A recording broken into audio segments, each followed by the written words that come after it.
something. Personal properties, we are different too. There's a home for everybody. Hello, this is the second episode on the 8 lessons I learned building my business. Yesterday, I shared the first episode, and it's a profound lesson I learned, and I think you should go and watch that, all right? Especially if you're a young business owner or a startup founder. But now, the second lesson I learned in these 8 years of building my business is that at the beginning, the CEO is your office, but the CMO is your job function, right? Now, when I started, I loved the fact that I am now the MD. You know, I've always wanted to be a business owner. I now have my own business, and I loved the energy. So I wake up in the morning, I will draw up a sheet and list 20 things I am going to do, 20 activities I'm going to carry out in the office today. You know, once I arrange that, I come into the office and I'm holding meetings. We are doing plannings, we are strategizing, we are discussing a lot of things and all that. And everything was going fine. You know, people were greeting, welcome boss, welcome this, all of that, the beautiful things that we see. But then, all of a sudden, it began to tank because what happened? Money stopped coming in. Sales stopped coming in. 1 month passed, 2 months passed, 3 months. There was no money, there was no sales, there was no income. And then I realized that planning is important, right? Meetings are important. Systems and structure, they are important. Every activity you run, every activity you engage in that is business related, they are all important. But then, most importantly, I realized that nothing gets done until sales is made. I realized that at that time, sales was more important than anything. Because you need to fund operation, you need to fund your activities, you need to renew your rent and do a lot of things. Okay? And if sales are not coming in, these things cannot be done. So even though all of the other activities that were going on when we sit in the office, planning and the rest of them, they were all beautiful. But sales was more important. Okay?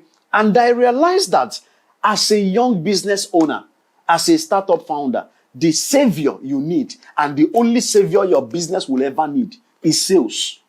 No other.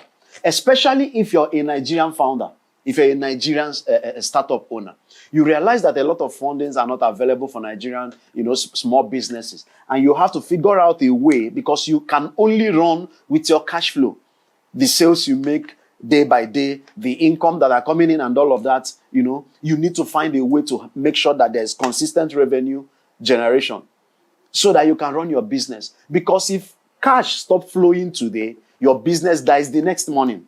All right. So the only savior you need as a young business, especially in Nigeria, is sales. You have to figure out how to make sure that there is consistent sales. You have to figure out how to make sure that money is coming in every day. And the moment I realized that, I began to look for ways to begin to make sales. All right? I began to look for ways to begin to make sales. And we sorted out the issue of sales at that time. But then, when we sorted out this issue of sales and I began to make sales, things began to happen, I discovered something. I discovered that in a big organization, in a big corporation, the energy is distributed, right? Things happen when they should, how they should, and all of that. Everything is going in order. But then in a startup, I discovered that the energy of a startup many times is concentrated. And is concentrated in the direction of the founder. You now get to see that whatever the founder or the business owner, the CEO focus on, is what the team will focus on. Wherever your focus is, the energy goes there, right? So what happened is that when I discovered all of these things and I began to push for sales by myself, I became the highest marketer of my company. I began to, push out and run with a lot of sales energy, marketing energy and all that. All my team members caught the fire and began to run and began to make sales, right? So from that point, I now made it an intentional habit to focus my energy on whatever I want my team to focus on. Because when we start business, so many times we try to do all of those structure. We come into the office, we sit down, we write papers and sign documents and do things that even though they are wonderful, but they shouldn't be priority. Because every other thing we do in a business environment, everything we do within the office space is delivering on promises, delivering on sales, satisfying customers and clients. Those are the things we do majorly in the office. But automatically, if sales are not coming in, then every other thing that you are supposed to do, everything that your team members are supposed to do, begin to, experience a pause. So that is important. I realized that though I am the CEO, my real job function is the CMO, the Chief Marketing Officer of my company. I needed to exhibit or to find a way to show a lot of sales and marketing energy.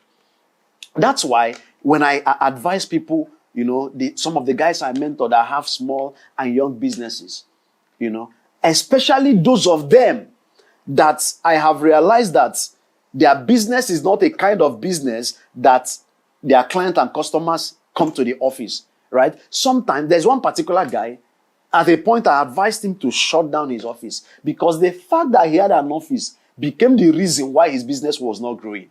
Sometimes as a startup founder, your car is a better business decision. Your car makes a better business sense. Buying a car makes more business sense than owning an office. So I advised the guy to shut down his office. Use the money that you are using to pay the rent, run the office and all of that to buy a vehicle, buy a car, so that you can use it to meet your clients wherever they are. And the moment this guy did it, his business took off and they began to, make a lot of sales. So the moment I sorted out all of these things, I now came to 3 conclusions. Number 1 is that I came to that conclusion that as a startup founder, as an owner of a business, nobody should influence my business more than me. I should be my greatest influencer. I should be my greatest promoter. I need to find ways to make sure that I'm always projecting my business. I'm always pushing my business. I'm always influencing my business. Whichever way I can do it, I need to find a way to keep talking about it, right? Because nobody will do it for you. You can hire the best of influencers, but nobody will influence your business with more energy than you as the founder. Number 2, I came to the conclusion that nobody should sell more than me as a startup founder. Even though my job is the CEO, my office is the CEO, even though I am the founder, my real assignment should be to outsell and outperform every other member of my team, right? Because at that point, we need it. We need it.